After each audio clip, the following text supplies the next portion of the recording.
Fresh out the oven, it's Cinema Bums. I'm Wade. And I'm Emmett. Cinema Bums is a podcast where we watch through every single movie in a popular film franchise, one each week, to try and track how the storytelling changes over time. Today we are continuing our miniseries X23 about Fox's X-Men films. We will fully spoil today's films, but we will try at all costs not to spoil any future entries in the series. Today we're talking about X-Men First Class. Woo-woo. Emmett, how are you doing today? I am doing very well. I love this movie. You've already spoiled your feelings on it. That's good. I'm doing good as well because we are today honored to have a special guest.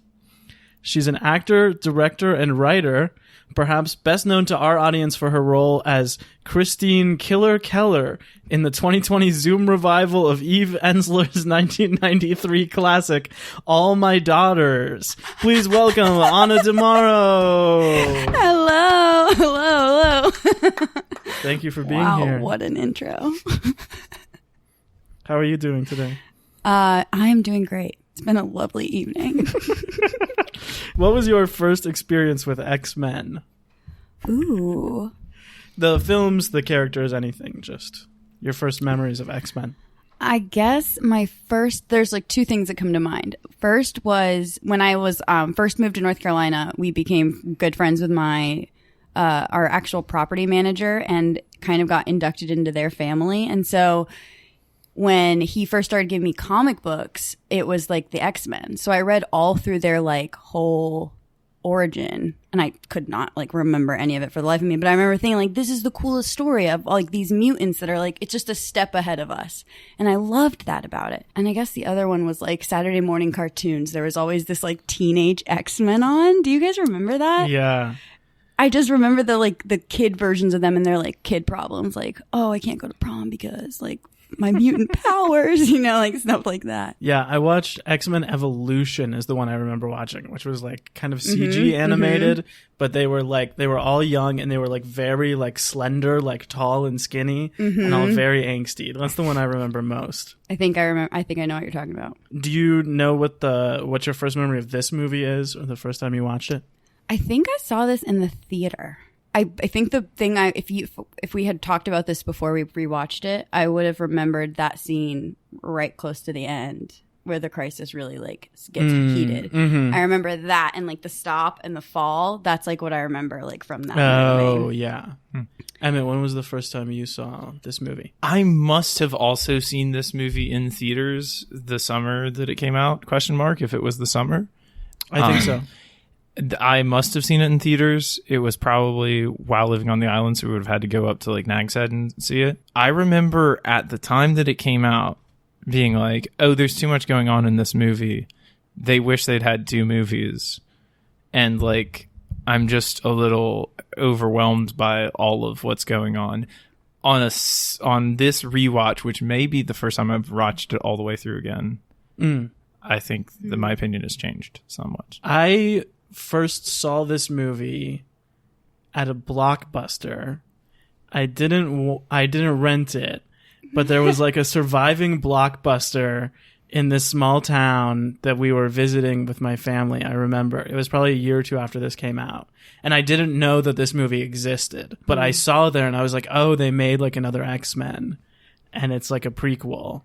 So I have that distinct memory of the last time I was ever in a Blockbuster. Were you like, you didn't think it was going to be good? I feel like, right? Because I didn't think it would be capacity. Yeah, I wasn't interested enough to rent it. Right, yeah. I was like, oh, that's interesting. But I think also like what's wild about this movie now is how many famous actors it has when they're really young. Right. But at that point, I probably didn't know many of those actors. So I wasn't necessarily like, oh, I can't believe that Jennifer Lawrence is in this. Yeah. It wasn't the star-studded film that you think of it as being now. Yeah, right? Like, absolutely. You kind of pointed that out earlier, like that they all kind of hit. They went right over the edge. Yes. Right after that point, kind of. So I think I actually watched this on my iPad in the car on the way to see the sequel, Days of Future Past. No way. Was the first time that I ever watched this. Was like in the lead up to that. I liked it, but I wasn't like, it's incredible. And then when I showed all these movies to my little brother, this was the one that he like loved. And I was like, oh, really? And I was like, this one's good, but it still wasn't my thing. And then, yeah, this time I think it all clicked a little bit more. Let me get into the stats here before we do it. This movie, X-Men First Class, was directed by Matthew Vaughn, who you may remember as the man who signed on to direct X-Men The Last Stand and then dropped out before production started. So he had up until this point directed Layer Cake, Stardust, and Kick-Ass. Stardust? Oh, I love that movie. Stardust is so good. So if you're keeping track of the series so far, this is the 5th movie. Uh-huh. So we've watched the original trilogy. We've watched the first movie in the Wolverine trilogy. And this is the start of the Decades Quadrology, as it is eloquently known. Because this movie is set in the 1960s, and there's a series of 4 movies where one takes place each decade leading up to X-Men 2000, the original. So this is the furthest back into the past we get in any of the movies, right? In their past, at least. Or is it? Or yes. It's just Except Wolverine for in Wolverine earlier. Origins, he was apparently born in like Yeah. the 1840s or something. Okay. There's the title credit sequence in that, but the bulk of that movie takes place after Yeah, it this, does take place Okay. in the 60s Okay. and 70s. in the and that. timeline. Yes. So this is the furthest point. So it's kind of like a Star Wars deal. Like yes. the newer the movie, the older the like stuff in it. This movie was written by Emma has no idea what we're talking about. this movie was written by Ashley Edward Miller and Zach Stentz, who are a writing team who wrote. Are they together? No, they're both men. Not that means they couldn't be together, but they aren't. They had written before this Agent Cody Banks, the seminal classic. And this same year, they wrote Thor. Really? Yeah, and I'm not sure if they actually have any credits after this. I don't want to misrepresent them, but they had those under their belts. And then it was rewritten by Jane Goldman and Matthew Vaughn, who are also a writing team. Matthew Vaughn, the director, writes all of his movies with Jane Goldman. So this is the first time that any of these movies has been written or co-written by the director. And the first time any of these movies has been written or co-written by a woman. Has it ever been directed by a woman? Not so far. No. Okay. And I don't think we ever get that. The music was by Henry Jackman, who had also done the music for Vaughn's last movie, Kick-Ass. The music in this is Kick-Ass. It's so good. It is really great. It ran 2 hours and 12 minutes. Wow. Yeah, much longer than we like to see. Had a budget of $160 million. So we estimate it would have needed to make $320 million to break even. Made $350. So it was a success, but not a huge hit. And it was released June 3rd, 2011. 9 whole years ago. Here we go. This is from Richard Brody at The New Yorker. He says, the best films of 2011 exalt the metaphysical, the fantastical, the transformative, the fourth wall breaking, or simply the impossible, and remarkably do so. These films depart from reality, not in order to forget the irrefutable, but in order to face it, to think about it, and to act on it more freely. That being said, let me read to you Jesus. Some great. the top 10 highest grossing films of 2011. Harry Potter 7, Part 2, Deathly Hallows. Oh, God. That's the highest Really? grossing? More Deathly, More Hallows. Oh, wait, grossing or yeah, like highest grossing. Okay. Yeah. $1.3 billion. Wow. Transformers, Dark of the Moon, Pirates of the Caribbean 4 on Stranger Tides. No. That was the third highest? Yeah. Are you looking at domestic or international? He doesn't know. Twilight Breaking Dawn. Because I would be shocked if the Pirates movies were still that successful, but maybe they No, were. I think they were. But you know, overseas they love Johnny Depp. That's why they put Do Johnny they Depp in all those really? movies, because they make so much money overseas. Okay. He's just Interesting. rolling in it. He is rolling in a lot of things. Twilight, Breaking Dawn, which is also the 4th movie. Part 1, also a 2-part movie for the Yeah, that was final in the the thing. series. That was the thing that year. God, that was so bad. Mission Impossible, Ghost Protocol, Mm-hmm. Kung Fu Panda 2, Fast 5, Oh, okay. The Hangover Part 2, The Smurfs, Was there original movie that the Smurfs?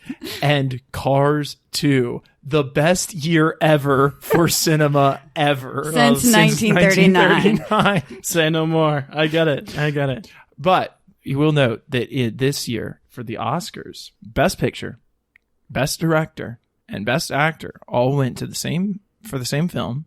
Uh-huh. Hamilton the musical. Michelle Hazanavicius is the director. Okay. How many Jean- more people can we offend? Dujardin, Yeah. I was about to say. Jean Dujardin is the actor, and the film is The Artist. Why is it so funny? Because it's just like, I mean, it's nowhere on this top 10 list, man. That's real. It didn't make any money. No, They never do. The best pictures never do. that's fair. But that's just our snapshot at 2011 in film. I'm sorry. Do you have any examples of why they think it's the best year in film? No. Okay. No, there were literally no quotes that included Because I can't think of any other things. any movie that they actually thought Emmett was made good, up his did he? talking points like 5 minutes before this. Best year ever. They were just like, this is some good shit. It probably hasn't been better since before you could talk. Do you think they were talking about money made? I have no. I mean, Because- it's completely unclear. Because if they're talking about money made, maybe it was like the biggest year for film. I think they were talking about sheer innovation. Well, it's Yeah, well, they shot in Fal- black and white, so Right. fake news, man. I think it's funny that the only year that they thought was equal to 2011 is the last year that a black and white movie won Best Picture. That wraps it up for okay. the Many great snapshot of movies, 2011. apparently, many great movies supposedly came out in 2011. Is this one of them? Anna, let me ask you first. X-Men First Class, flop or bop? Oh my gosh. The question I've been waiting for all evening. I think it's a bop, Mm-hmm. Mm-hmm. right? Mm-hmm. Maybe I think we should talk about it. Okay, Emma, flop or bop? Bop, baby. Yeah, this thing is truly a bop. This is the most metal of any X-Men movie. It's so good. It's so good. Where do we begin? Okay, so I want to tell you guys the first thing I wrote down after I dug around in my notebook, in my bag for a notebook, because I saw both of you were writing on notebooks. So the very first thing I wrote down was Magneto origin story. Yeah. And like that's like the immediate thing I got walking away from like the opening scene. We like in our first year of film, we learned that like following the person you meet immediately in a film that you follow through the film as your protagonist, right? Like you identify most closely with whatever. It's almost like a baby duckling, like the first person you see, so you think the film's about. Like that's yeah. opening scene, right? And so it's impossible for us. So like and movies that have broken this like form or like almost unconscious like form kind of are either terrible or exhilarating because they're like bringing you something that you like don't know how to feel about. It's like it's unconsciously like uncomfortable to you. The fact that like we are met with like our almost like our villain in a way in a vulnerable position, I was like, damn, like we can't he's us, he's the self, like we cannot never hate this person anymore since we've learned about him. He's so good in this movie. Yeah. Do we think he's the protagonist? I mean, I Who makes the change? That's a good question because it's got to be him or Charles, right? It's one of the two of them. no, not necessarily. Okay. I think in a way it's hard to pinpoint that exactly because I think it's a lot of characters' origin stories. Yeah. Like in a big way, like right, like I've never been that intimate in Mystique's life. Before that, she was almost like a sex symbol, at least in like the early comic books and the like even the first three movies. Yeah, I don't for remember sure. her being much more than that, right? Like she feels very in depth to me. I see her change the biggest almost, right? Because she literally goes from the side of good to like the side of darkness, perhaps, like right. Yeah. Yeah, and she does show up. She early leaves him on the beach, man. She leaves him on the beach. Yeah. That's true. So that's rough. I mean, their love story, like Magneto and Charles' love story. Yeah. Like, truly, right? No, Like, truly, that is what this movie is about. Yeah, it's like the Charles Magneto. is it an eternal triangle, do you think? It's like more than that though, because she's got Beast too. She's like, And also pining because after Charles Beast. has Moira. Yeah, and Charles has So- Moira, and Charles has feelings for Mystique. Yeah. No. In a weird that's- way. There's like some weird That's like thing going on. But she has unrequited feelings love. for him. That's unrequited love, I think. Yeah. Still love. Yeah, but it's I think he some still weird- loves her. I don't know if he like Not the same way, loves yeah. her. Yeah. There's a I lot think of his weird- line is really interesting at the end where he's like, I've promised you a great many things. Mhm. And he's just like admitting his defeat in the relationship. I think Charles wants to be the good guy. Like, he wants to do the right thing. But I think he ultimately is in the same way, just like Magneto, like willing to break the rules when he wants to. Like, right? Like, he tells her he'll read her mind, even though he promised her he wouldn't. Like, he decides that it's okay to make that guy on the ship, like, press that button to potentially kill somebody. Because he decides, right? Like, then it's all right. Yeah. I feel like there's a case to make for Mystique being the protagonist of this movie if she wasn't like so underwritten in it. I feel like her, as far as just like, she has a good character arc, but she doesn't have a lot of good character dialogue, I would say. Yeah. I know what you mean. Yeah. She doesn't seem as prominent as the two men. Mm-hmm. Well, it also, I mean, she has clearly drawn relationships to almost like every man in the movie. Mm-hmm. But it's all like the thrust of it seems to be about the two men's relationships. For sure. Can't Did find- you have any thoughts written down while you were watching it? For who the protagonist is, Yeah. I'm trying to think of like Charles's arc through this movie. Okay. I've got like stuff for Magneto, kind of like you see Magneto discover the dark side of the Force in this. Like early on as a kid, he discovers the dark side of the Force. Okay, yeah. And then he's like toying with that for the rest of the movie, and it's kind of like will he, won't he, will he embrace like the power of acceptance and love to like power him, or will he like embrace the power of hatred Yeah. that like either of those things can feed him, which is much more of a choice that he has to make than anything that Charles does. I think truly it's about them, because the thing I think of happening that would make this movie like would make you the thing you want, right? Mhm. Is you want Charles to win him over. Like, you Right. want Charles to help Magneto to reach his potential, right? And his like find that true goodness and love in his heart. But like, I think what I really thought about this time I watched it through was he's the victim of such tragedy. Like, Yeah. he, in a way, like, Charles is the like well-off, like, sophisticated guy with money, like, never had to want for a thing in his life. Yeah. But like, Magneto is like a child soldier. Like, he's been touched by such darkness in his life. Like, there's no coming back from that, in a sense. He's just lives in a different world than Charles. Yeah. But we want to watch Charles save him. Right? We want him to be okay. Yeah. There's definitely some class dynamics on this movie's mind. I mean, like, starting off juxtaposing the Holocaust and then going straight to like the big empty mansion. And he's like, my mom like has never come into this kitchen, like the maid only does it. Like, that is definitely on the mind of this movie.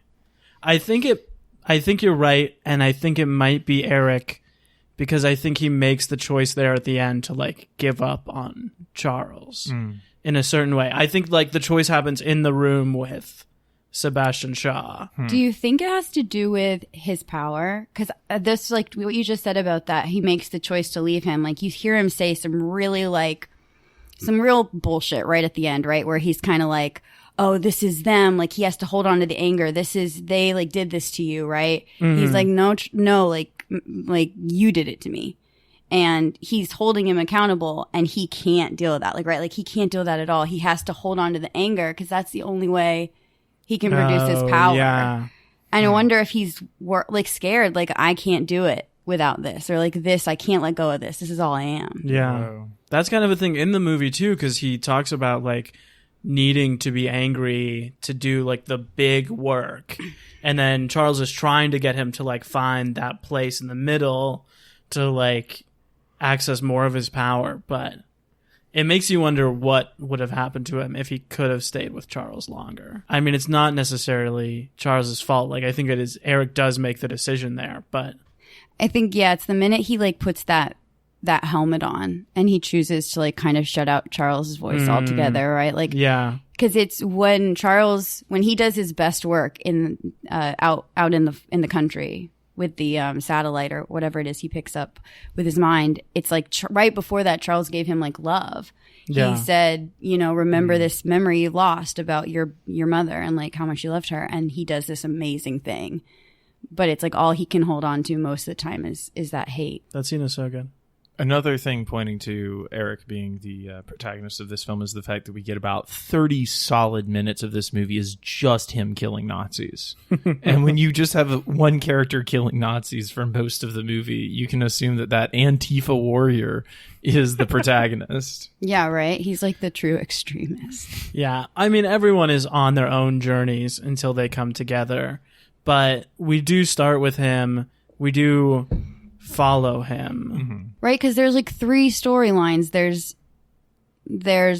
what's her name? What's Moira? Yeah, Moira. There's Moira. There's Charles and Raven kind of together, and then there's Magneto. Yeah, I feel like Moira's storyline kind of gets muddled. Like I feel like like I didn't really much care for it. Like it didn't matter to me. There's also kind of the Sebastian Shaw storyline because we cut back to him a lot too, like all of the political gobbledygook that he's enacting. See, and this was like my problem with it when I first watched it, and this was the problem with it for me for like the first half of this movie. I was like enjoying it, but I was like laughing at it, and I was like, this is so over the top and it's fun. Is it a little Phantom Menace? Yeah, but it's like a little like incomprehensible and just like why do these, like, all of you're showing me all of these disparate things, but like, well, how do they all tie together?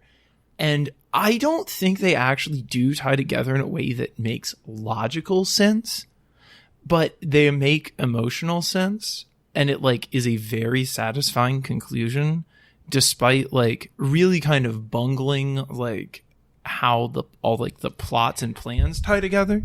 If you know what I mean? Yeah, I do think the plotting of this movie is pretty wild. Trying to think back to like all that happens in the order we see it.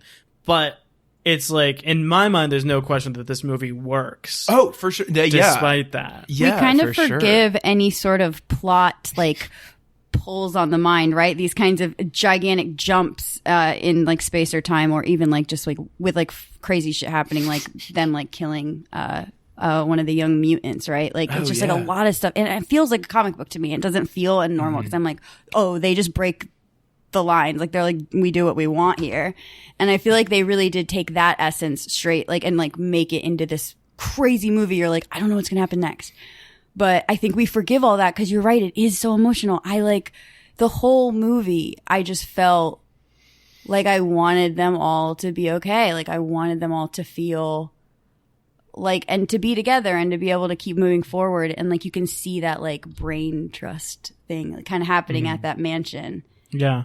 And it just kind of all falls apart. Yeah, I think they really nailed that main relationship, and that anchors you in. Yeah. Although even I was into it even before that, like from the jump. It's also, I think, like the most brutal. Like there's some truly grotesque stuff that happens in this movie. And I feel like because it's so bright and poppy and colorful, it goes down a little bit smoother, but like it's intense. Dude, it is a dark German drama for parts of it. It is like, it's like scary, and there's like part like I feel like Magneto is in at least 7 different James Bond films over the course of this movie. Totally, I felt that too, and it's a little comical. So for a weird way, like even looking at the boat at the end, like I was like, their costumes seem so comic to me. Yeah, they seem like they're in a different movie. But like, yeah, at the beginning, I missed their like straight up opener, but I know something like intense happens there, right? Does his dad actually die, or is he just torn away from his parents? Yeah, he's taken away from his parents, and then he like pulls the gate back. He pulls the gate back. The first time he uses his powers. Yeah, I remember that happening to him, and I just remember, and yeah, his mother is like shot before his eyes. Yeah, and he holds, and then that gives all the significance to. I would like to notice. I did not remember this, but he like flicks that coin right, in the future, and then it's like suddenly X-Men. So what is this? Is this like some symbolism for like, you know, the burden he has to bear, the thing that he carries through the movie? Is he going to do it or not? Is he going to flip a coin, right? Is he going to land head or tails, good or evil? Is he going to come down as a Nazi or as an X-Men? What's he going to do with that coin, right? It's like the gun in the beginning of a play, like what's going to happen? But it's also a good representation of like them being two sides of the same coin as well, of like Magneto and Professor X being like, you know, for real, images of each other. I'm going to go ahead and dive into the behind the scenes up early because I feel like it relates to a lot of the things that we're touching on here. Right on. So this movie began development in 2004, immediately after X2, where Fox hired Sheldon Turner, who at this time had written nothing, goes on to write a movie I really like, Up in the Air, to write X-Men Origins Magneto. So they greenlit 2 movies after the success of X2, and it was X-Men Origins Wolverine and X-Men Origins Magneto. There are going to be these 2 prequel films. Turner's pitch for the movie was that it was going to be The Pianist meets X-Men. Wow. His script took place from 1939 to 1955. Then it followed a young Magneto as he tried to survive Auschwitz. He meets Xavier, who is a liberation soldier, at the end, and they like become friends, but then he wants to hunt down and kill all of the Nazis, and that like turns him and Charles against each other. Whoa. Huh. That was his original script. It was supposed to come out in 2009, the same time as Wolverine. They were supposed to come out the same year, and it was going to be directed by David S. Goyer, who directed Blade Trinity and who wrote Batman Begins, but the production of it was delayed because of the 2007-2008 Writers Guild strike. Gotcha. Meanwhile, Simon Kinberg, who was one of the co-writers of The Last Stand, read the 2006 comic line called First Class, which does not have the same story or team as this movie, but is kind of like a young X-Men prequel. And he brought it to the producer, Lauren Schuler Donner, and she said, "This is good. We're going to do it as a sequel to X-Men Origins Magneto." Okay. So they were going to do the Magneto solo movie, and then this movie was going to be a sequel to that about forming the team. It was written by Josh Schwartz, who is the creator of the OC. Oh. I think we see a little bit of that like teen drama seep into this. They asked Bryan Singer to direct, but he was directing Valkyrie, a movie that has some similarity to this. Yeah, and a movie that unfortunately I also really like. But Singer did a treatment for the script. He basically wrote like a 10-page what his story was. Okay. And then he and Sheldon Turner, who wrote the Magneto script, get story credit on this. Okay. And Singer's pitch was that it was about the Cuban Missile Crisis. And Fox liked his pitch better, and they killed the Magneto movie and focused on this. So then they hired the team, Ashley Edward Miller and Zach Stens, to write a draft based on Singer's story. They said their main focus was on the relationship between Eric and Xavier. Matthew Vaughn signed on in 2010. They asked him after they saw Kick-Ass, which was a big success the year before, and he agreed because he was given a chance to reboot the universe, kind of in the style of Batman Begins and Star Trek, to like have a fresh early take on this. And because he wanted to make an X-Men film, a Bond film, and a Frankenheimer political thriller.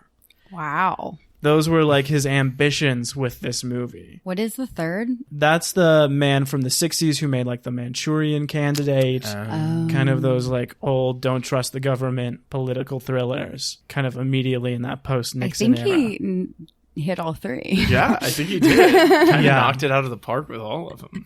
For sure. He definitely completed what he intended. He also said, this is a quote from him, "I'd rather people's expectations are low and they're excited than high and disappointed." And this is a thing he's talked about before too, that he's kind of the guy who likes coming on when a franchise is on the low and really revitalizing it. Yeah, he doesn't really like to do the sequel to like the loved movie. Right. Which makes sense. Yeah, hey. So then he rewrote it with Jane Goldman, his writing partner. It says that their 2 focuses were that they cut a Moira love triangle that was in the original draft by Ashley and Zach, and that they Their main focus was on making the Charles-Eric relationship believable in the amount of time that it happens in. Okay. Because this movie takes place over like 2 weeks. Yes, because the Cuban Missile Crisis took place over 2 weeks. It was filmed in Oxford and in Savannah, Georgia. Filming went on up until a month before it came out. Jesus. It was so down to the wire, which is surprising to me looking at it because it looks pretty good. I mean, I think part of it is the time. This is the first of these films that felt like a modern film to me, for sure. Mm-hmm. I think they had such like quality cast that probably helped too. Yeah. Vaughn's main inspiration was the 1960s Bond films. He said his model for Eric was Sean Connery, being charming and ruthless as Bond. And he tried really hard to film it in the same way as those movies. So he shot the whole thing in anamorphic, and he wanted, quote, very traditional framing, camera movement only when it needs to move, not just throwing it around in whiz bang. Ooh, a reaction to old Michael Bay. So I knew that going in, but I was struck by like paying attention to it, like how little the camera moves, like how much of it is like stable one shot. Like it does look so fresh and poppy, but it is shot kind of like one of those old movies. He also mentioned like the casual misogyny of the 60s was something they were trying to integrate into it. I think he definitely knocked that out of the park as well. I definitely had some cringeworthy moments. Yeah. No, I think I think with now that you say that about all of the static shots, it contributes, I think, a lot to a comic book effect because you are seeing kind of like panel, and not really much movement within it. And like, I think of that scene where he walks into the two, kind of old boys in the bar, German old boys. And he's like, they're like, we're just following orders. And you kind of see like him, them, like his like gun or knife or whatever it is. And like, and it's like, and then it all happens. It feels very like quick, even though they're not using like what you're saying, like all that. Yeah. Whiz bang. In the training montage, it's like literally panels for parts of it where stuff is going on in certain sections and it's like segmented away from everything else. So that's the history. This movie was well received when it came out. It had got a 65 on Metacritic. So that was between the 64 that the first one got and the 68 that X2 got. The quote I pulled for this one was Lisa Schwartzbaum, writing for Entertainment Weekly, who wrote, McAvoy and Fassbender are a casting triumph. These two have, yes, real star magnetism, both individually and together. They're both cool and intense, suave and unaffected, playful and dead serious about their grand comic book work. Wow, high praise. Yeah. I couldn't. I think she's right. I think she's right. Yeah, I couldn't disagree. He's so hot. Should we go through the actors?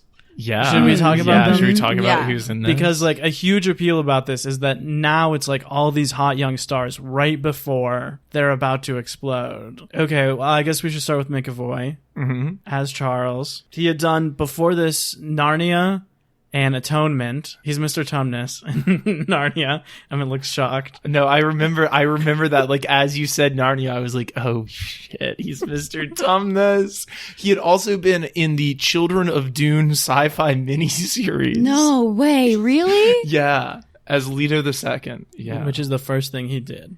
Oh, I remember him in Atonement, though. He was like, just so good. Yeah, Anna, do you want to talk about James in this movie? There's like never a dull moment when James is on the stage. If he's listening, James, I love you. No, but seriously, I really love him. I think he's so believable to me. I never, even with his weird little... Yeah, the fingers, the holding all the fingers. Fingers on the forehead thing. Like, I would never have noticed that being weird if we hadn't pointed it out, but it happens almost too much. Yeah. I almost don't like it. But I guess that's how it is in the comic book. Yeah. That's what he does. He said that he purposely didn't watch the old movies because he didn't want to emulate Patrick Stewart, which makes sense because he's doing something very different. And I don't think Stewart ever does the fingers thing. But I think he, like, pulls it off. No, like, I think he does. He does. It's, like, right? It's, like, so hard. He's almost, like, too young to play this part, but I think he makes it work. Like, look, I guess it's looking at him now because I'm used to seeing him, like, older. it feels like this is a part that he could play now, but I think I think it's better that he was younger. Yeah. Because it shows all of his like idealistic optimism and that they end up enemies. Like truly we go into this. It's like, what was that Star Wars movie that came out? The Maltese, no. Is that what it's The called? Maltese Falcon? No. What's the one about the plans? Rogue One. Rogue One, yeah. where they're basically like, you know what happens to them. Yeah. You know how that story ends. Yeah. Yeah. And this really pulled that, because you have to be a good movie to make people continue to watch, right? Like, and this pulls that off. Yeah. You know you're going to be disappointed. You know something bad is going to happen to these people that you're growing to love. Yeah, we talked about the prequel problem last week about like where you know where a lot of these characters end up. And so it's like harder to get invested in them. How do you think this movie subverts the prequel problem, like moves past it? It just pretends that the other movies, it sets itself back far enough that it just pretends that the movies that are coming up are not there. In a lot of ways, it's like, we don't even have to get you all the way to like Magneto and Charles hating each other. We just have to get you to him being Magneto and Charles not being able to walk. And like, we don't have to explain like everybody else's backstory. Like, the only other characters that you'll see in the future, like in the previous movies that have already come out that are in the future of this movie, is Mystique, I think. Yeah. Mystique and Beast. And there's such an open-ended ending for both of their characters in this movie. I mean, Mystique chooses to go with Eric, but we know that's where she winds up at the beginning of the first one. And like, not to mention Magneto, right? Yeah. Like, he has a great choice to make, I think. Yeah. And they make the stakes so impossibly high for these they characters, do, right? they Like, do. Yeah. we want to see them succeed, even if we know they might not. Like, or even though we know they probably won't, right? And that love story, like, you're learning something. I think the true friendship Magneto finds in Charles, like the true kindred spirit he finds in Charles, is a story I didn't know before this movie. So it burns so much better knowing that like they were best friends right up until the moment when he like kind of just decides he makes his choice, right? Like, Yeah. it's like this long plea. I think that they really thought they only had one movie to do all of this stuff. Yeah, right? And it's hard for me to say if that's like to its credit, like if it would have been better with or without it, because I think this movie is awesome and I love all the stuff at the end. Yeah. But it does kind of feel like they were at the end of the movie and they were like, oh right, he's got to get in the wheelchair, they've got to turn evil, Mystique's got to go, you know, like it feels like it has a little bit of the Solo thing where they're like, we have to explain everything about the backstory in 2 hours. But on the other hand, the third act is the best part. Yeah. No, I for mean, sure. like, Yeah. I mean, like, is like the most coherent and the most like kick ass. Yeah, how does it feel for you guys? I think there's so much in my mind already about those characters that like a part of it felt like natural to me, right? Because like it's almost like what I know has to happen, so I'm happy to see it explained. At least they're like accounted for. Although I will say I hated the whole like naming of the characters bits. Like, oh, you should be Magneto and you should be Professor X. That's how our names came to me. Also, everybody needs like a powers intro in this. Yeah. Like everybody gets just like a scene to show And off to what be their power fair, is. like those kids don't really matter like as much as certain characters. Like they're not necessarily like the biggest mutants you hear about. I feel like they give them a fair amount of screen time. Yeah. Like there's not a huge focus on them. Yeah. I like the classic Mystique bit where you see her like they're kind of trying to plead their case to the CIA and you see her do a quick switch into like the random like white guy in the corner like leading the meeting. And I feel like that's like classic Mystique comic book style or like other movies where she's just walking through the building and you're like, you don't know it's her, but you're like, that's Mystique, I know it, you know? Yeah, for sure. Okay, I guess let's keep going down the cast. You've got Fassbender as Eric. What a dreamboat. He crushes it. He crushes it, and he crushes Nazis' skulls. He is the radical left your parents warned you about. He's Bernie Sanders. He is everything. He is honestly, I mean, he's the protagonist. It's like for such a hard man, his eyes are so soft when he looks at Charles. He is the charming, dangerous Sean Connery character. Yeah. He's like does it You better want to than love Sean him. Connery did. You want to love him. He had done Band of Brothers when he was much younger and Inglourious Bastards before this. But he did this and Shame, both in 2011. I don't know if you guys have seen Shame. But those were like his breakouts. That's when... God, that movie is rough. Yeah. Oh, I hated watching that movie. But it was because it was so like, it makes you feel how you're supposed to feel, but you don't want to feel it. Okay. Yeah, it's about sex addiction. It's like too good. Slimy. It's too good. It makes you feel gross, but you like not gross. You just feel like you feel the shame. I think he does the same thing as McAvoy, where you believe all the hand stuff he does.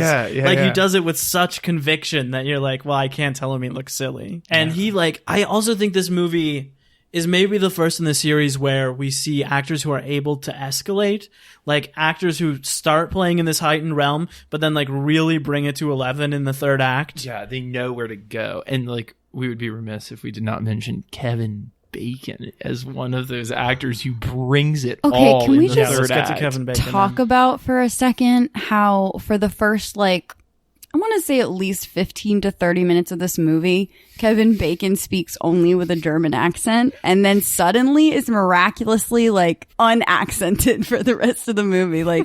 So normalized it makes me feel weird. I don't know what's happening. His German accent, he's terrible. Faded away in the worst way possible. It's like he's reading the Google Translate of what the German line should be, and the other person acting with him is a native-born speaker. He's a Transylvanian vampire. It's very put on. I like that they felt the need to explain why he looks young, which I do remember being a thing. I don't know. I don't think he looks incredibly young. I think he looks great, but it was a thing where they were Kevin Bacon never ages. How does he do it? And then they felt the need to explain that his mutant power keeps him young in this. I thought it was just because true. He would have been if he was that old in the 40s, he should have been in his, I don't know, 60s or 70s. Yeah, it should technically be a different 60s. character the same way the kid's a different character, but you want to be able to recognize him. I think it's 18 years between the prologue and... He feels so comic to me for some reason. Have you seen him in River Run or River Wild? With Meryl Streep? No. He is so scary. He's he plays this really terrifying villain in that movie. But for some reason in this, I think it's just because I've seen him in more comic stints. Mm-hmm. Or I think I've seen him on Will and Grace or something. And I'm just he doesn't seem, it didn't feel as menacing as that guy could be or should be. That felt comical almost. Yeah, he is playing it a little bit bigger. Okay, something I will say to this movie's credit is that we've seen 4 of these movies and there have only been 2 bad guys so far. There's been Magneto, and there's been William Stryker. So I'm so happy to have a new villain, a different threat. This movie does kind of, again, re-centralize, the Eric Charles conflict. But it is cool to see him. It's cool to see Kevin Bacon as Sebastian Shaw, not the English actor who played Darth Vader, but the character. I would like to mention that when they go back in time in the early movies, they're so much older than they would have been in this 2-week. I guess, does Magneto come back around and help him with the school? Because don't they go and search for kids? Oh yeah. Well, we're gonna get into that a little later when we get into continuity. I guess we can step into the continuity corner here, and then we'll get back to the cast. Okay. In a moment. Yeah. So what do we see here that directly contradicts anything we've seen before? So we've got a couple. Or I guess we should just. So this movie takes place in 62, right? 1962. And in 62, we see Professor X get in the wheelchair but still have his hair. And then when does Origins take place? Origins takes place in 79. So in 79, he is walking but bald. Okay. Right? And then in 86, he is also walking but bald. So that at least seems like a contradiction. In that he's paralyzed in this one and not later. Yeah, it does. It does seem like a contradiction. Also, the breakup with Magneto seems like a contradiction because he's with Magneto in that scene in 1986 in Last Stand. Yeah. So those are contradictions. I guess we know now that there are 3 more prequels that may address back and forths. We also see Emma Frost here, who we as an adult, who is a child in 69. In 79. Oh, okay. In the Wolverine movie. Yeah.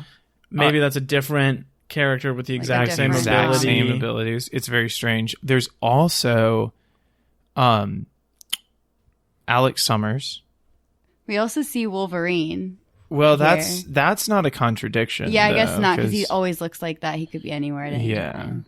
We see him and he drops the first F-bomb in one of these PG-13 movies. Damn. Which shows that like Fox will push that envelope a little more than the other studios do. What does he say? F off? Yeah. Go. Yeah, I think it says go. Yeah. This is a fun little cameo. Yeah. I worked out the Summers thing. Oh, okay. You did? We see Alex Summers, who is the brother of Scott Summers, who is Cyclops. Mm-hmm. Alex Summers looks like he's about 16 in 1962, and Scott looks like he's about 30 in 2000, which would put about a 22-year difference between them. So it seems unlikely. Yeah. I mean, a mom could have had one of them at 18 and one at 40. Could it be his kid? Yeah, but in the books, the comics, they're definitely brothers. They are brothers, historically. But in it could movies. I don't know. Emma, how you feel about Bacon in this? His plan is like stated pretty clearly early on, and I like that. I do like a villain where we just like kind of know what they're gonna do. He is not a humanized villain at all. Yeah. He is not the most compelling villain, though. He is not like, we don't really get a sense of like, other than just like, I will have ultimate power. Yeah. What he's doing. He feels like an empty, evil German to me. Yeah, he's kind of likable, but he's certainly not compelling. Like, I don't think you ever want him to win. No. He's like the mustache twirling villain, but he's played as like kind of like somewhat charming because it's Kevin Bacon. He's like serves the purpose, I think, of the Hitler of the mutants, right? Like he doesn't put up with any infighting. He doesn't want the mutants to hurt other mutants. And he feels strongly about that. I think that's the one compelling thing, if you could say compelling thing about him, is that he cares for his own kind, perhaps. But he definitely does seem like he's willing to just wipe out the other guys. And he also kills a mutant. Yeah, he does kill Darwin, which is really weird. It's interesting to think of him kind of as like the father figure to Magneto in terms of like what Magneto takes from him versus from other people. Because Shaw starts off with Magneto's helmet. He has kind of the same ideology as Magneto, but they're obviously like opposed because of their history. I wrote something down about that, how it's interesting that the victim, truly, like, we start out with the victim of a genocide. That's the first image we see, right? And then we find that same person kind of taking on the role as the perpetuator of a genocide in his own way. Like, it's very like that kind of idea of like war begets more war, like a product of war kind of. Yeah. Let's move on to Jennifer Lawrence as Mystique, who had the year before this done Winter's Bone, which was kind of like her breakout. Her breakout indie drama. Role. I know that she pursued this role, like she chased it and really wanted it because she wanted to do something light after that.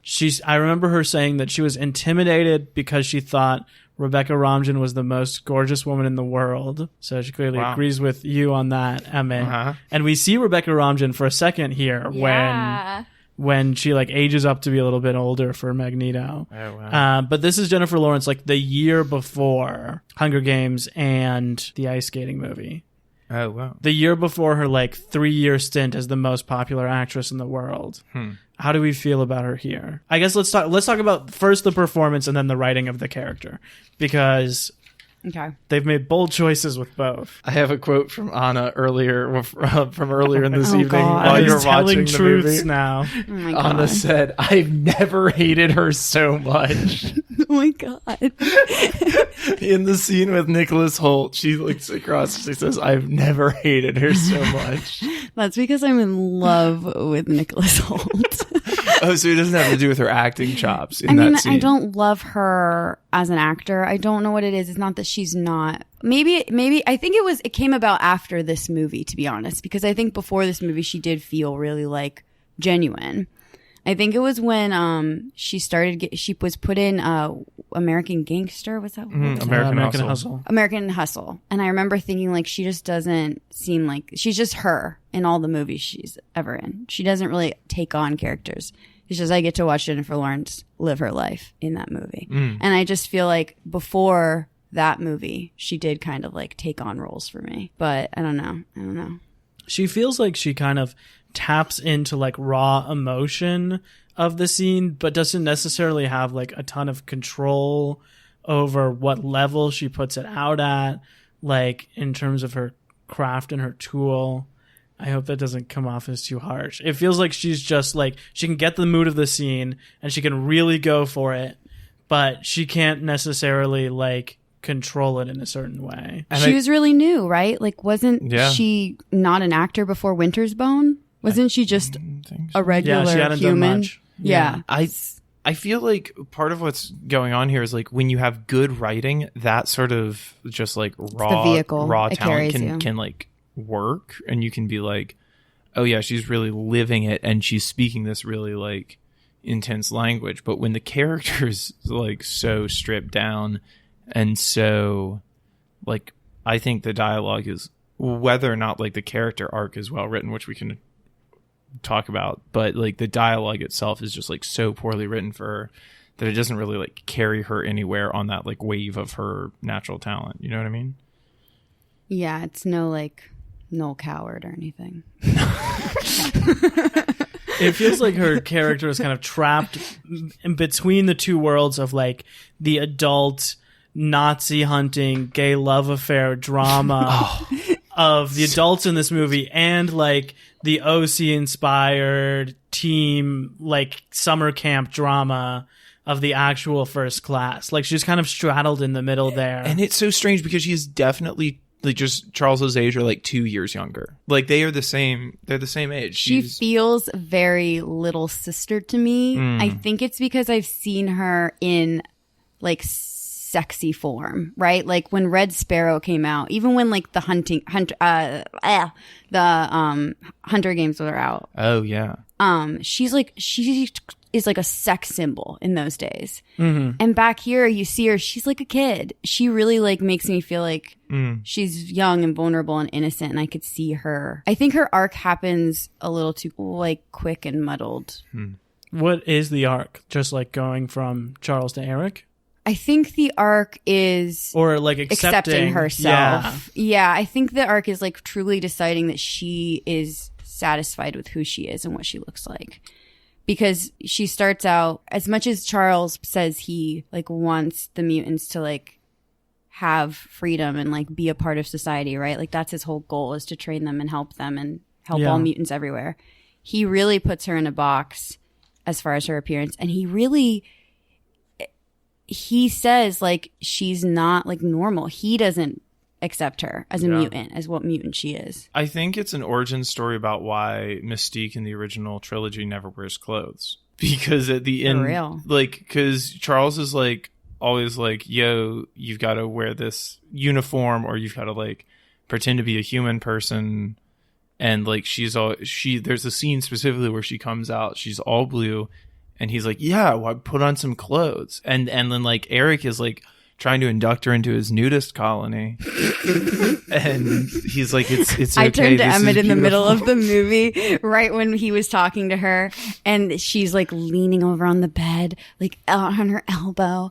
And he's looking down at her and he's saying, you're the most beautiful you, just like this, you know, like just like so. And I like leaned to Emmett and I was like, this is how all cults are born. Like just a really attractive male, like giving a woman like attention and like inspiration to be who she is, you know, and she'll do anything. Right.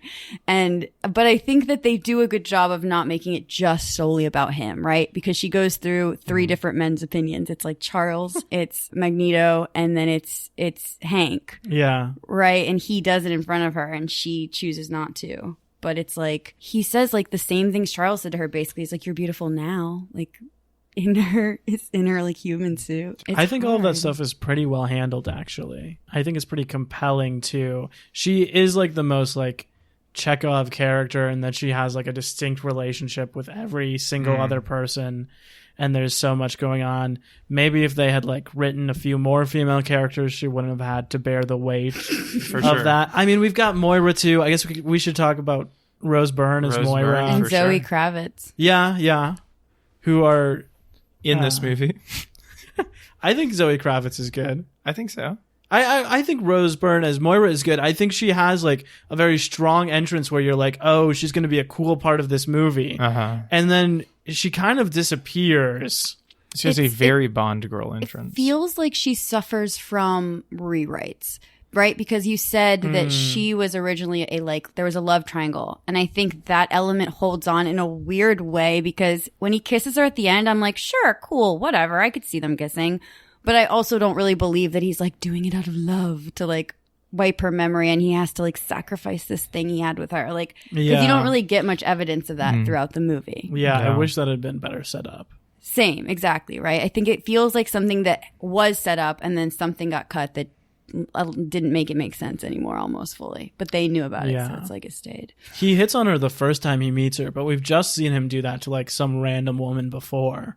So that doesn't feel like personal to her. We're missing the aha moment where we're like, or they almost kiss, and we're like, oh, there it is. He's like super into her. Like he sees her in a different light. We're missing that moment. Yeah. We have the beginning and the end, and not really the like. Yeah. That one scene. But instead she's like silently running around for like the middle hour of this movie. Yeah, and like is presumably like doing more to propel the action and like what actually happens in this film than a lot of what Charles and Eric are doing for the middle hour of this film. She seems like the clueless American. For real.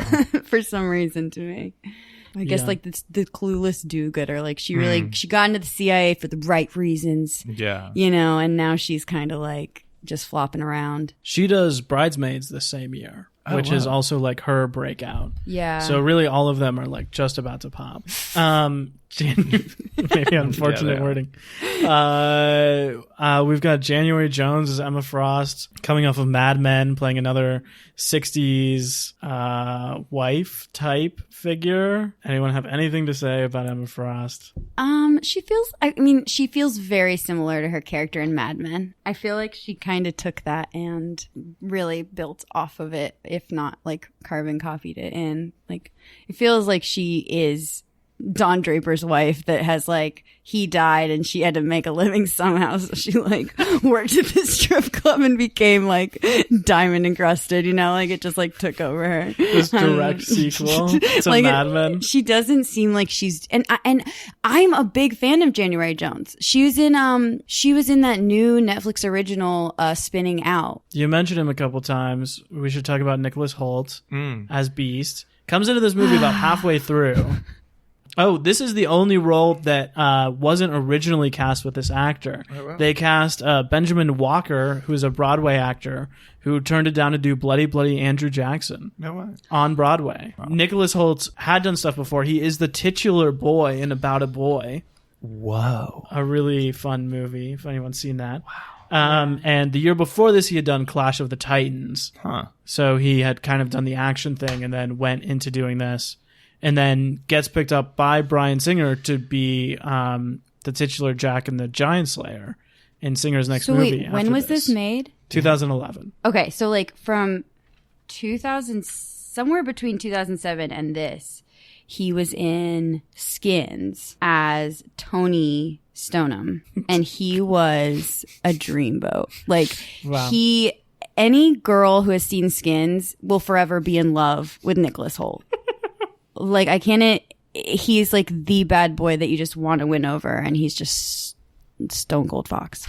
I think that should be put in there. Okay. That's good to know. Stone Cold Fox. I mean, you agree? Stone Cold Fox, Nicholas Hoult? I do. Only after the transformation? Oh, I also, before we move on, Kevin Bacon apparently was a choice between two.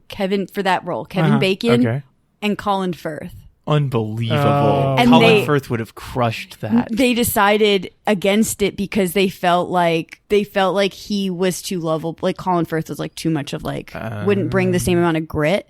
But they ended up casting him in another movie in like the whole spectrum later on. I feel like they should have gotten Kingsman. Kenneth Branagh. Well, Firth also goes on to be like the co-lead of Kingsman, which is Vaughn's next Yeah, movie. that's the one. So Yeah, that was clearly exactly. like on his mind. Yeah, right. It would have been interesting. I think like he would have done something very different. But I think Bacon is like going for charming here. I just think, I don't know, maybe there's not enough there on the page. Maybe we don't see like the layers to him enough. It feels like he's always playing like the smiling bad guy. Like we never really see him break in a huge way. The mustached man on the Yeah. on the train tracks. Oh, It feels for like sure. It is like high melodrama. for him. For sure. He also feels like he's like you were saying, he like feels like the Senate in like Phantom Menace. Like he's always saying stuff that I like don't really care about. Like I'm like, just get to it, man. Like no one cares about like this whole nonsense you're talking about. Oh, yeah. I guess we should get into that nonsense, too, because I made Emmett do a lot of research. I will say, as someone who knows nothing about the Cuban Missile Crisis, this movie made absolute sense to me. But watching Emmett watch it, it seemed they got a few details wrong. Okay. So sit back, buckle your seatbelts, and hop on board the Magic School Bus because we're about to take a little trip back in time, ladies and boy. gentlemen. Oh my god. The Cuban Missile Crisis, a book report. To trace the cultural context of X-Men First Class, we need to kick it back to a little piece of paper called the Monroe Doctrine. Ever heard of it? No. No. Okay. Is it named after James Monroe? It is, in fact, named after President James Monroe, Okay. who signed it into law in December of 1823, just 20 years before Wolverine was born. I'm very worried we're starting this far back. So, Oh, So it's no. very important to understand the Monroe Doctrine because this plays into all this Soviet stuff. Okay. So the Monroe Doctrine Get to it, man. has four parts. I would like the listener to know that we're recording this after midnight. Completely gone off the rails. So the four things in the Monroe Doctrine are basically the U.S. would not interfere in European countries' like internal goings on or in war between European countries. The U.S. would not interfere with Western Hemisphere colonies of European countries. The Western Hemisphere was officially closed for further colonization by this. In 1823, they were Damn. like, nope, They've done all they they've done all the colonizing they can. Was It's that the over. OG like Asian Lives Matter? Sorry, we're full up no, today. it was not. Any European attempt to control any Western Hemisphere nation will be seen As an act of war. Yeah. Wow. Oh, okay. And this is where it gets important. So this is the thing that starts to establish spheres of influence for different world powers. And this is kind of like when the U.S. begins to become a world power. So that's all important. A couple world wars later, we have another doctrine that we need to school ourselves up on. It's the Truman Doctrine. Ever heard of this one? No. No. Okay. Signed in March of 1947, right, and like during all of the treaties that are being signed at the end of World War II, when Russia has become Soviet in the early 1900s, we got them on the Allied side for World War II, but immediately after World War II, Britain and America decided to split with the Soviets, and they kind of form these two major spheres of influence where the Soviets have control over all of Asia and like Russia, obviously, and like parts of the Middle East. England controls Europe. in like a lot of Europe, and like the EU is established to or like strengthened and to control a lot of Europe. And America, like the USA, basically gets control over all of Latin America in terms of like spheres of influence. It also says that the Americans have a prerogative to prevent any Western Hemisphere countries from falling to the influence of communism. And so they took this very, very seriously. It would be a complete disaster if any of these Western Hemisphere countries that are not America, so we're talking about basically just Latin America now, because Canada was a British protectorate. And is this the reason for like the Vietnam War and like exactly. the Korean War? The Truman Doctrine is the reason for the Korean War, for the Vietnam War, and for like all sorts of shady shit going on in Latin America in the 1980s. It's also the source of our problem with Cuba, because America and Cuba used to have like a pretty close like commercial trade relationship, and like it was a great vacation spot. You know, Cuban cigars, Cuban rum. So it used to be this like big deal. And then in the 1960s, the CIA was getting paranoid that the Cuban revolutionaries were communist. They were like socialist communist revolutionaries. The CIA was in Cuba trying to overthrow the revolutionaries who just overthrown the American-backed and they got found out, counter-revolutionaries. Right? They got found out in the Bay of Pigs disaster. Yeah. And it was a complete embarrassment for the U.S. government, for the U.S. military, for the CIA. This was in 1961.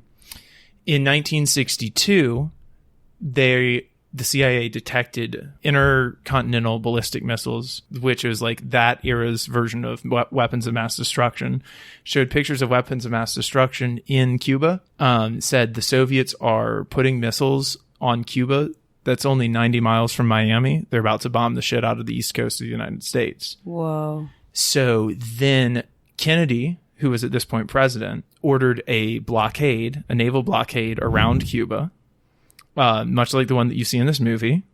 And the Russians were sending more missiles and stuff there on ships like you see in this movie. And it like got down to exactly like it says. It was a 13-day event of like them like coming towards the line and the Americans like holding the line. He basically played the biggest game of chicken. Yeah, exactly. And eventually Khrushchev and Kennedy decided they didn't want to be the ones to start nuclear war.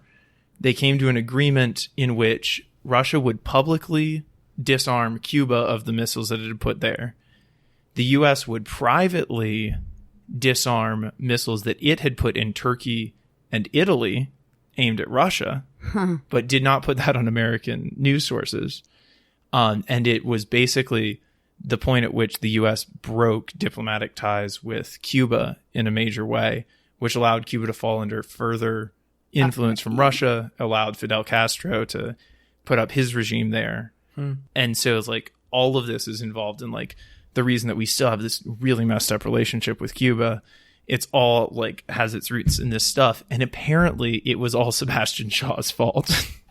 That's my book report on the Cuban Missile Crisis. Thank you. That was like not that far off from what we see in the movie. It's really not. Like it is the main thing that I was like gasping over is like how they put Sebastian Shaw at every major moment of that story rather than like getting parts of it wrong so much. It was just like, oh shit, like there he is like telling the guy, oh, there's missiles in Turkey. There he is like telling them to send a ship to Cuba, you know, like he's like there moving all the parts because of course Sebastian Shaw wants nuclear war because that will make him like, he's the conspiracy, right? Yeah, that's the cultural context for this film. It's important to note also that Eisenhower was the one who gave the CIA all the $13 million in like 1960s dollars, which is like presumably billions in today's dollars, to go and overthrow the revolutionaries there. So this was a plan that was orchestrated by Eisenhower but carried out under Kennedy. Who are we on cast-wise?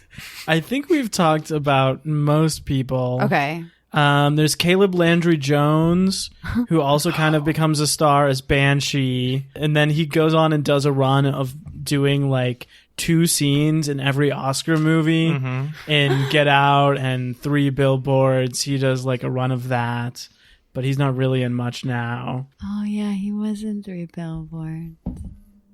Are there any of like the first class of the Young Mutants that you guys particularly like? They're missing the favorites, is my feeling. Like I like what they do with all of the ones they have, but exactly they're missing Cyclops and Jean Grey and Angel. Well, they come later. Emma, did you do a body count for this movie? So I realized about halfway through that I had not, but luckily there is the internet. And so I looked it up. I cheated this time. Someone else has already done this work. Somebody else has already done this work. So What are we doing That's here? shocking to me. much like I did not go and trace down the primary sources on the Cuban Missile Crisis or read like Bob Woodward's exposition on it. Emmett, in the words of early 2000s Trump, you're fired. But it was 77 Whoa. on-screen deaths with presumably I definitely saw a bunch of instances where people died, presumably died off screen, where you're like, oh, you just saw that person get dropped. But I think this is only bodies. That tops the bejesus out of even X-Men Origins Wolverine. Yeah. It's the most heavy metal movie. It is the most It heavy metal really movie. is. And people die in horrible ways in this movie. Let me just run you through a list of some of the most gruesome. We have Magneto's mom shot in the head in the background of a shot. Right before his very eyes. Yeah. We have a tooth pulled out of a guy's head, which even though it doesn't kill him, I feels like that kind of torture porn should go on this list. We have the 3 guys in the bar who just get They had it coming. obliterated. They had it Oh, coming, yeah. but they just get obliterated. And that That dude scene has is that so good. knife in his arm for such a long time. That scene's like an opening credits. This is Magneto now. Yeah. Oh, damn it. I didn't even realize how much I cursed until this. It's like I'm thinking about it. It's all you 5-year-olds out there. Yeah, all of our young listeners. Yeah, all of our young who've been listeners. offended. Who Emmett is speaking to with Emmett's moral corner, where we count the violent acts. Yeah. So and Shaw with the Nazi dime through his head.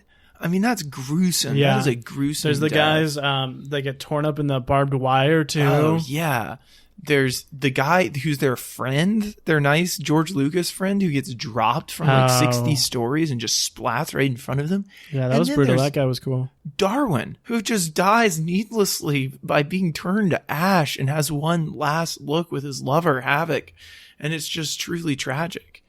Yeah, the Darwin thing seems incongruously mean for this movie. Yeah. It feels weird. It feels weird because it comes from Shaw, who says that he doesn't kill mutants. Mm-hmm. He has been attacked by Darwin, Mm-hmm. but it's not like the only choice he had in that moment was to kill him. Right. It also feels like kind of racially charged. Yes. Because the moment before, he has made a speech where he says, you don't want to be enslaved by the humans. And he looks at Darwin. Yeah. And they capture that. And Darwin isn't the only character of color in this, but it feels particular in that moment. Yeah. It felt that way too because I don't know what her name is. What's Zoe's? Angel. Zoe Kravitz. leaves and looks right at Darwin and kind of says we're not welcome here. And it feels very much like racially charged because for some reason the way they talked and looked at each other.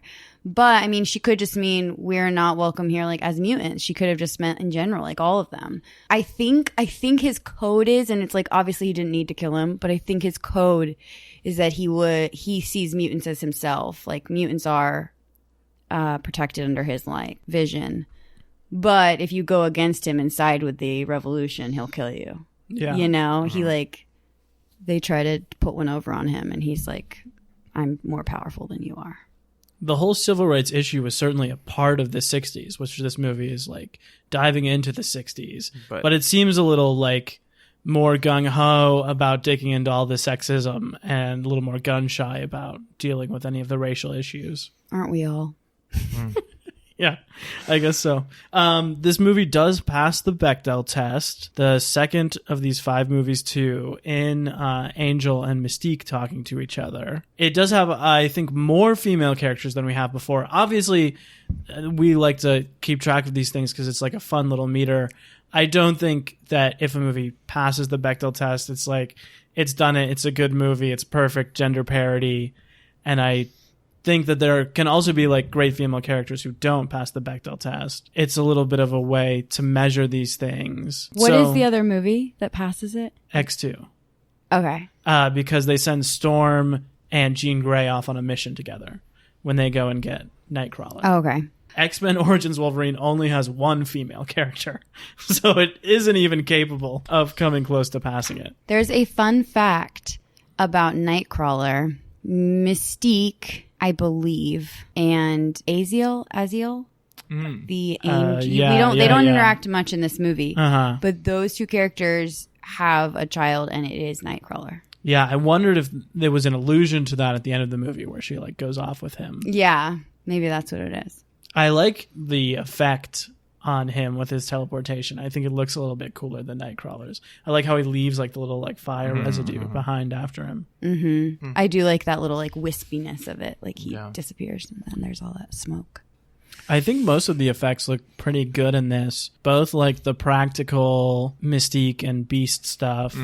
Jennifer Lawrence did the same 8 hours of makeup that Rebecca Romijn did. I thought it was like pointed that when we see Rebecca Romijn in this, she's not in this stuff again. She didn't come back to do that. She came back just She's like, I'll be me. Yeah. We certainly see like a lot more of Jennifer Lawrence as a human.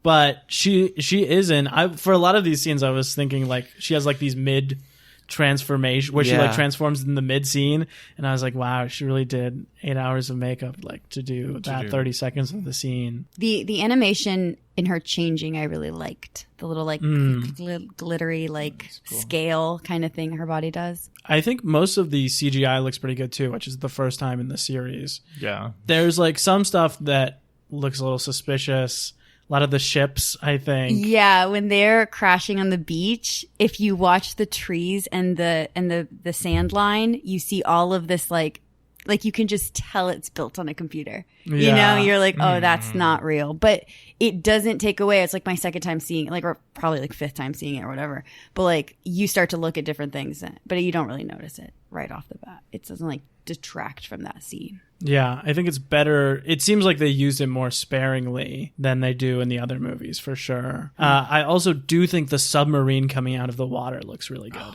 I feel like they saved a lot of the budget for that because it does look so good. This movie is also kind of, so like we said, it was like well liked when it came out, but I feel like the modern logline on this movie is that it's like the high watermark of the series.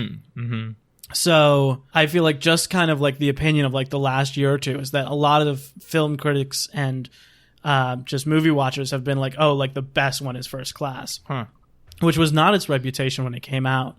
What do you guys think makes this like stand out so much from the rest of the series? I feel like it really does that comic book thing. It really is as serious and as dark as the X-Men comics are, while also being as bright and as like fast-paced and just friggin' ridiculous as they are too at the same time, and like hits the balance in a way that I don't think any of the other movies have hit the balance quite correctly, and this one does. I would agree with that, for real. Just like tonally hits it right.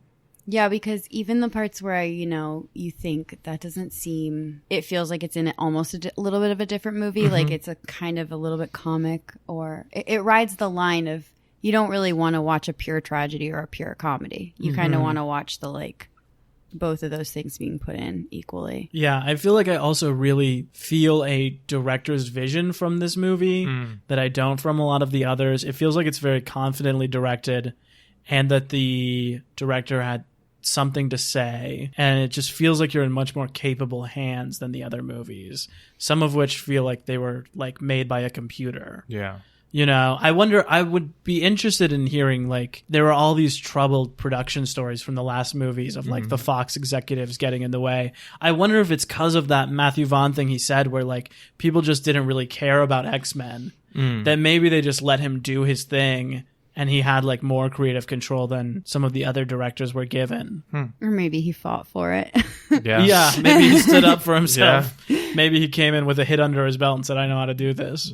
Yeah, who knows? I also think that, like, lead dynamic relationship is so compelling and is, like, always heartbreaking and titillating when you come back to it every time watching this movie. What kind of love story do you guys think it is? Is that what you're talking about? Yeah, about what Charles do you think and it Eric. is? Are you leaning towards like true friendship or like true brotherhood or more like, homoerotica? This is definitely the most explicitly homoerotic of all the X-Men movies we've seen so far. Yeah, I think they are in love. I don't know. Like, I don't know how you. I don't think I got that necessarily. I think I can see it. I could see how you would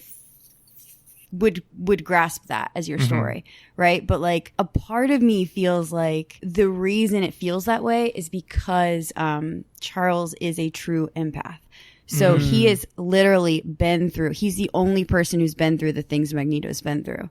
He's the only person who knows that stuff about him, like the way almost like a cherished relative would know certain things about your life. So for that, I think you feel that love so completely because he truly knows what's going on in his head. And he feels such deep sympathy and like sorrow for him. And that is what like love is, right? You want to put someone before yourself. I think he really truly loves him and wants him to be okay. But I don't know if that like extends into a romantic tryst. Yeah, I don't know how much I necessarily think they're like have physical desire for each other. There are certainly a few comments. Yeah, right. It could be Some implied. longing looks. There's There's a few leg pats. He says like you make a beautiful lab rat, but I know a lab rat. There are things like that, but I think they just have such like a simmering, burning energy for Or when each he tells other. him he thinks he would be so beautiful when he reaches his full potential or whatever, you know, like Yeah. gosh. Yeah, just the scene of them like up in the middle of the night playing chess, wearing black turtlenecks, like I think they're best friends. I think they love being with each other. I think they're like, it's like the way you'd want to like just spend all your time with that person that you like you guys. But you know what I mean? It's like you love that person. But yeah, I think they do have genuine love for each other. That's why that stuff at the end is so heartbreaking. It is really like hard. And they both play it so well. But when he turns against him, and then when he's responsible for the shot, and like how angry Fassbender is about everything, like the very last line with McAvoy where he does like the "I can't feel my legs." Like I think that line reading is so good. what is it like?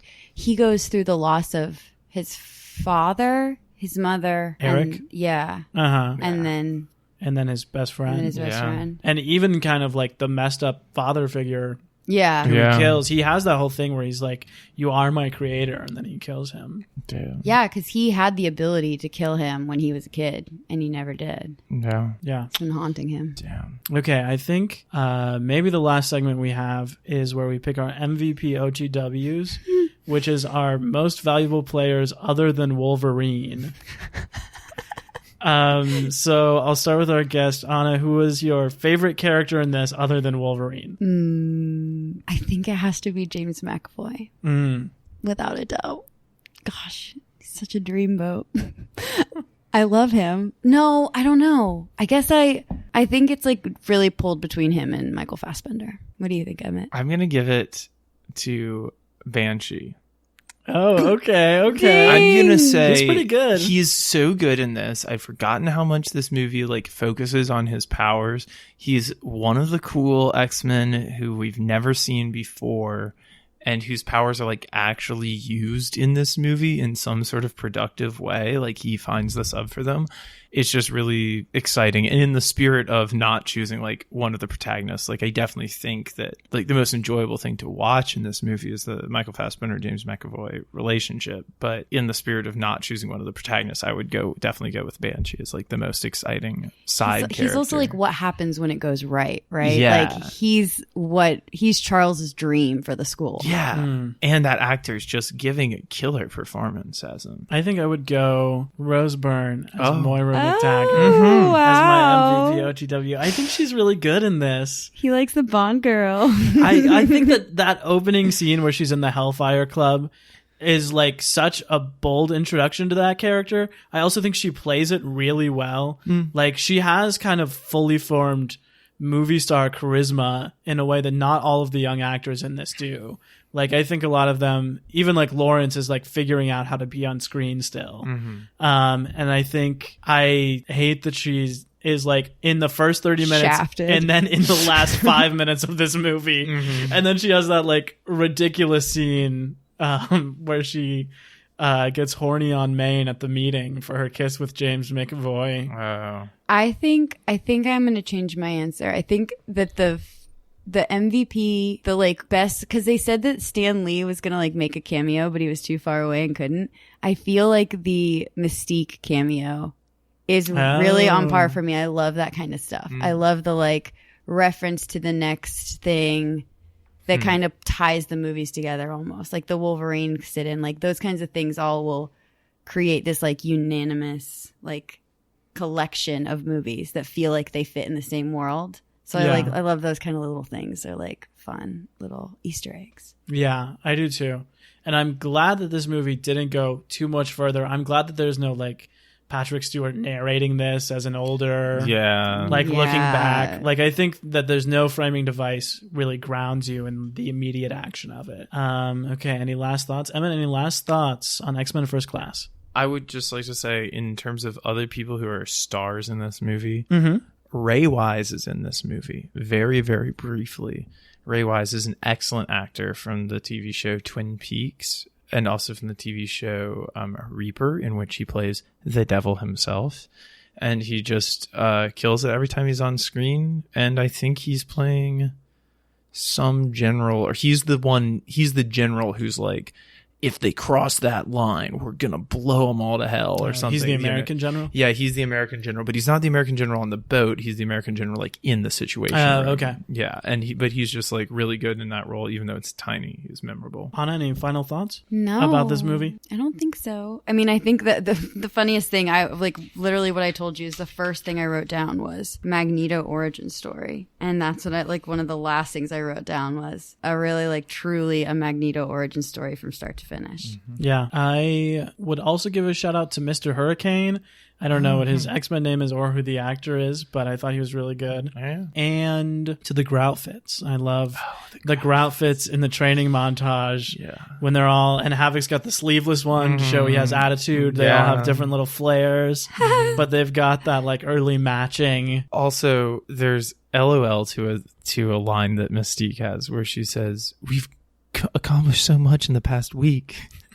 Which is just to remind you that this movie is on a 13-day time frame, and the entirety of their training takes place in a week. They really do a lot with a little. I know that we've come at this movie from a lot of different angles, but I feel like, at least for me, it's important to emphasize that it works in a way that most of these movies don't, that we've seen so far. Like, it just pulls it off somehow. Yeah. It's really tragic. It really is. Like, I think, not to end on a super sad note, but I feel like truly it's like such a heartbreaking story of this character, just like Magneto, unable to look back. He can only move forward. And he's just standing in front of an absolute deluge of grief, and he is unwilling to let himself feel that, and he has to like walk away from his friend at the end of this movie because he like cannot look back. He cannot. Well, hopefully we are not staring down an absolute deluge of grief with 8 more of these movies to watch. Ahna, thanks so much for being here. Yeah, this is so fun. Anything you want to plug? Anywhere that people can find you? Any projects? Anything you want to say while you're here? Well, you guys can go to @brandmuffin with 3 N's, brandmuffin on Instagram, and look at my dope drawings that I've been making over the quarantine. Hell yeah. All right, we will be back next week where Wolverine is turning Japanese. I think he's turning Japanese. I really think so. Talking about 2013's The Wolverine. Wow. It's super exciting. Okay. Love you guys. Bye. Bye. Cinema Bums is a production of DKG Podcasts. It is created and produced by Emma Temple and me, Wade Lawrence Holloman. I also edit and mix the podcast. Our theme music is by Zane Holloman, who you can find on Bandcamp, and our show art is by Autumn Beckner. Our social media is managed by Laura Bett. If you like what you hear, please tell all your friends, and leave us a 5-star review on Apple Podcasts, the 2 best ways to spread the word about our work. You can also follow us on Instagram @CinemaBums or email us at cinemabumspod@gmail.com. Don't flake on us. We'll be back next week.